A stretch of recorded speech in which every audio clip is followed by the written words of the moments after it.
no. Ahubwo we ninabona uri kunyitambika mu ntego yanjye ndiko ndapanga jewe ikintu mbona noterera abakunzi muri ko munkurikirana nawe uri kurambaza nkuko mpejeje kubivuga nta muntu numwe yaba uri kuramburikirana nimburira urizwa n'umuntu utarijijwe n'umusheri wawe urizwa n'umugenzi utarijijwe n'umugenzi urizwa n'umuryango. Ntiwabona tugendana ntuzongire uwa hafi wo ku mutima yakova muri studio za Rock TV udutwengeje. Ndabatwengeje. Umukomenti yari hano twenza abantu. Ndabatwengeje.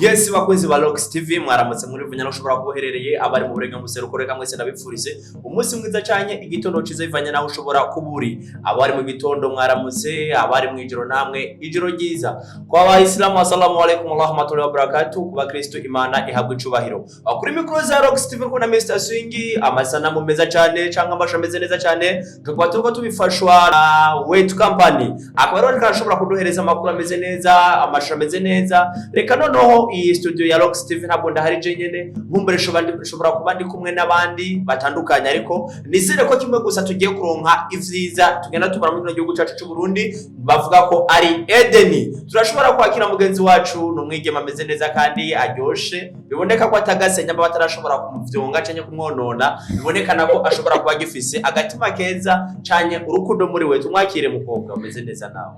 Urakoze Swingi kunyakira muri studio za Rock TV n'ubwa mbere dukoranye ndibaza. Ego. Ndagiye gukorana nawe. Urakoze nande. So ni Dora Chance baby don and only umwe ku mubumbe namazishika kandi muri studio za Rock TV no musana ko ari vibe sindi cenyene kumwe n'abaniga abajiba beze neza. So iburyo bwanje rero turi kumwe numwe mu banyempano dufise hano mu Burundi bariko baduza idrapo y'igihugu reka tumwakire idondore tubandanye n'ibindi karibu sana na ndani ya Rock TV. Oh, merci beaucoup. Ndashimye cyane. Murakoze cyane bivanye nuko numwanyakiriye nga muri Rock TV.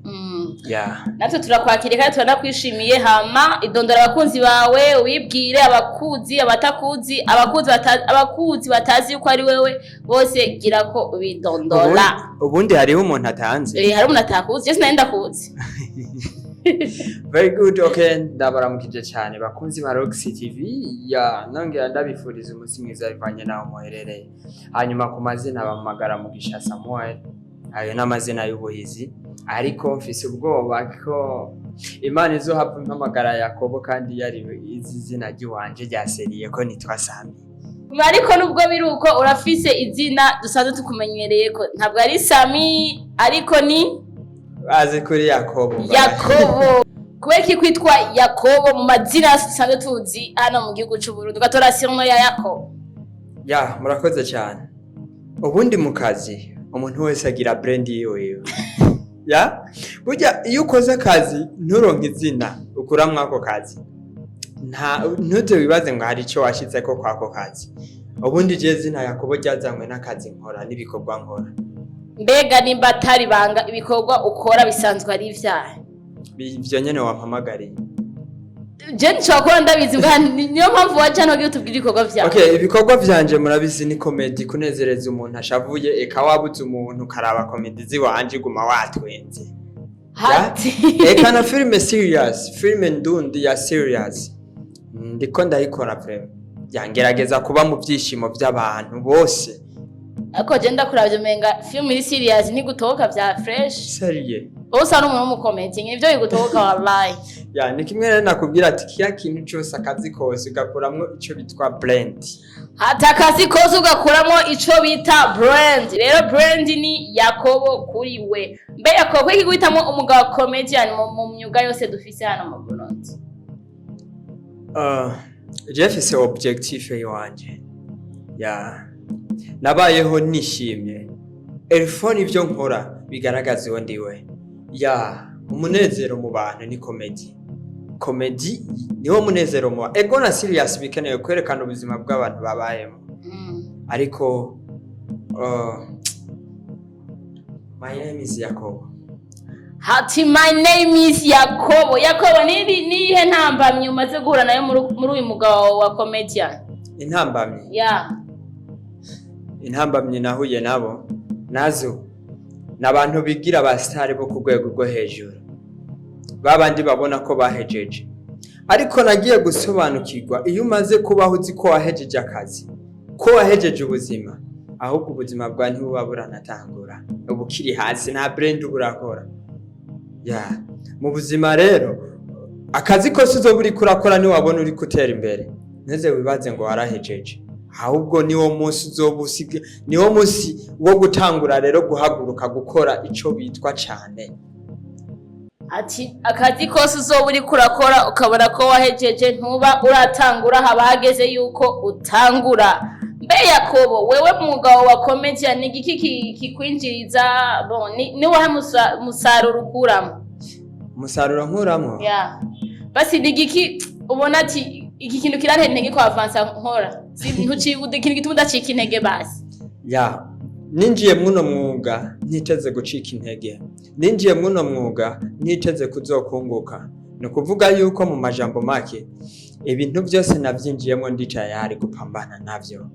Ndafise objective yiwanje.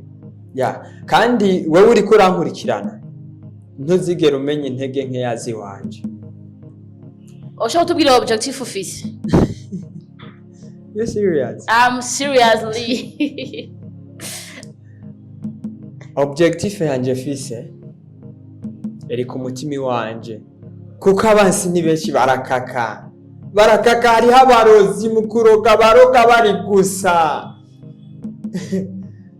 Urumva hariho abarozi mu kuroga baroga bari gusa.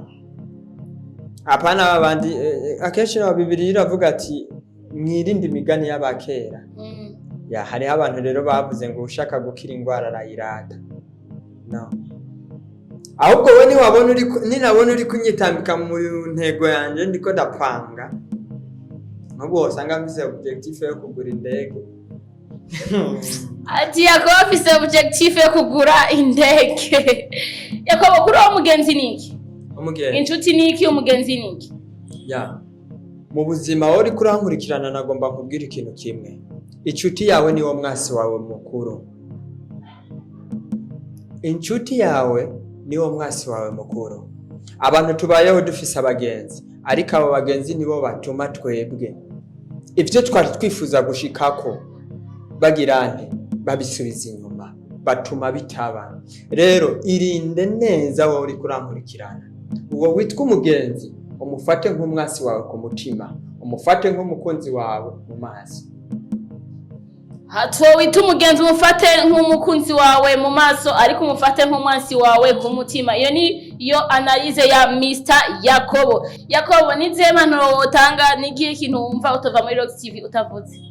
Nimba ari intererano, nyamba ari impanuro, nimba arabo ukebura byose ubitubarira. Jewe ikintu mbona noterera abakonzi muri ko munkurikirana nawe uri kurambaza.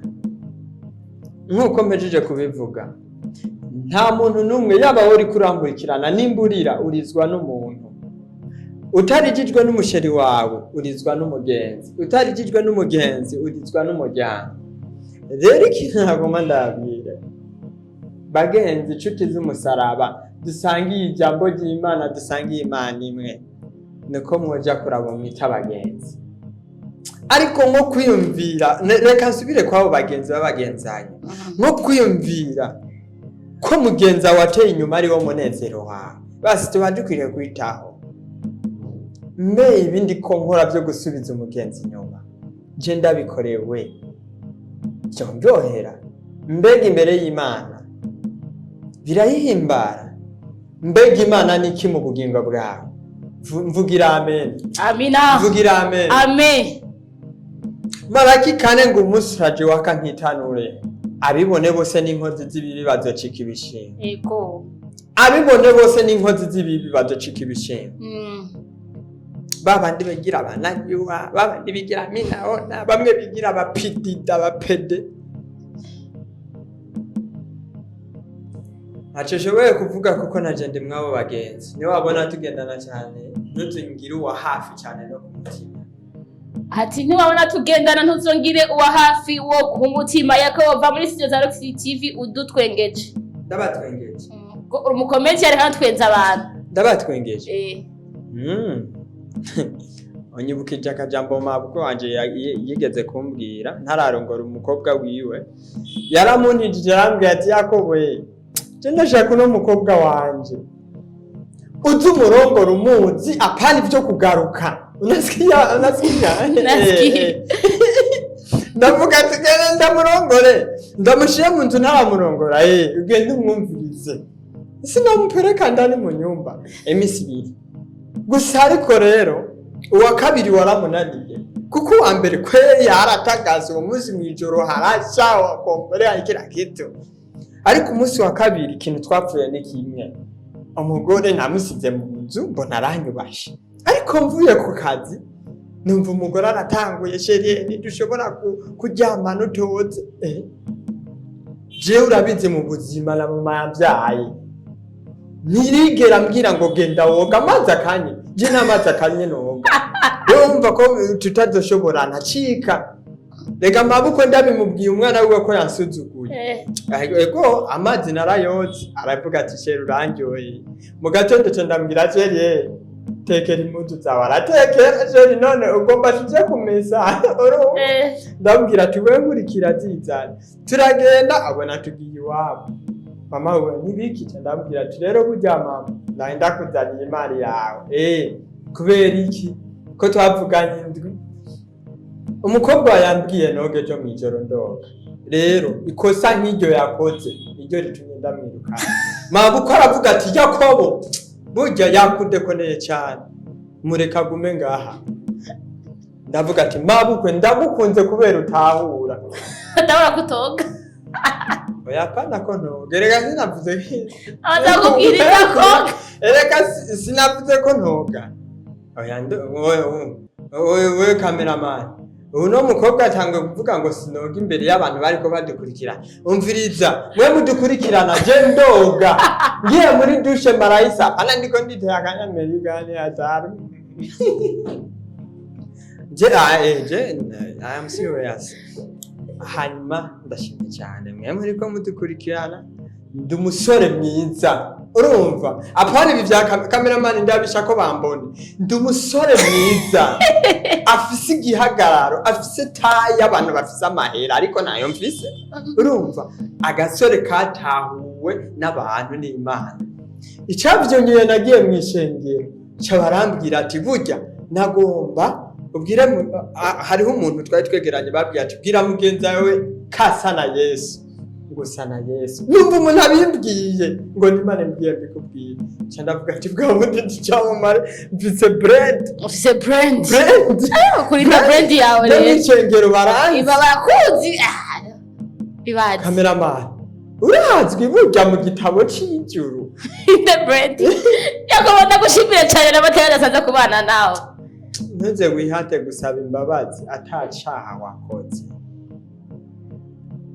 ndababaye aharengiye muri seriki abo bagenzi b'abanyarusaku abantu ukorana ukabona mugenzi ari umunyarusaku ajejwe guteranya gusa sister uwo muntu nushaka umuhenere umwereke ko mutavuganye hanyuma mwe mudukurikirana merci sana je ndashimye cyane kuba mwagize amatwi murakoze ati aradushimiye cyane uwo muntu mugendana urabe uwayiwe so Yakobo yaramatandase kubana nawe wakoze cyane kumwanya waduhaye wari kuburi muri byinshi mugabo wari yazana muri Rock TV kugira ngo utuganirize Imana iguhezagire cyane murakoze cyane ishishikare ibikorwa byo ishikare bitera imbere ikintu cyose uzokora kizogende neza aho uzoja hose kiganda cy'Imana kize kikubeko thank you nshimire cyane na Wetu company yadufashe kuri kamera nziza cyane Imana imuhezagire nawe nyene ibikorwa by'amaboko yiwe bitishikare bitera imbere